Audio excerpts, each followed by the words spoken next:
আমি একজন আমেরিকান প্রবাসী। আমার সারা জীবনের সঞ্চয় সব কিছু আমি আমার শ্বশুরের হাতে তুলে দিই। আমার শ্বশুর বলেছে, তুমি বিদেশে থেকে তুমি কি করবা, তুমি বাংলাদেশে ইনভেস্ট করো, আমি তোমাকে লভ্যাংশ দেব। তো আমার টাকা পয়সা জীবনের সব সঞ্চয়গুলো আমার আত্মসাৎ করে উনি এখন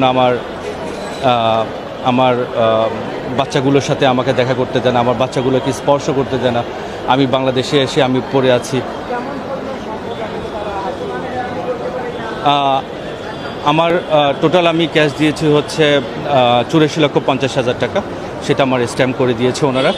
আর আমার একটা গাড়ি আছে, সে গাড়িটা আমি কিনেছি ওনার ভাইয়ের নামে। সে গাড়িটা ওনারা মানে নিয়েছে।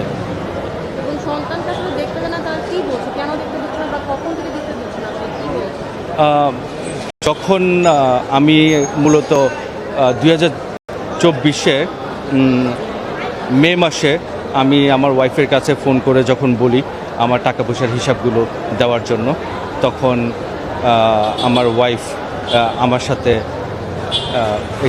মানে একটা প্রবলেম ক্রিয়েট করে ফেলে।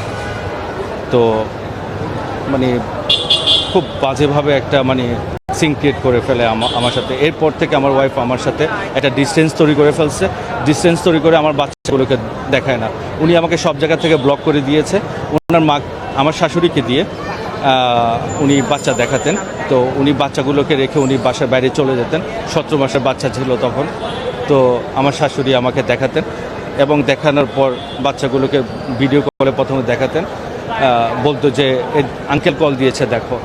তো আমি আসলে বুঝি না যে তাদের বাবাকে কিভাবে আঙ্কেল বলে পরিচয় করিয়ে দেয়।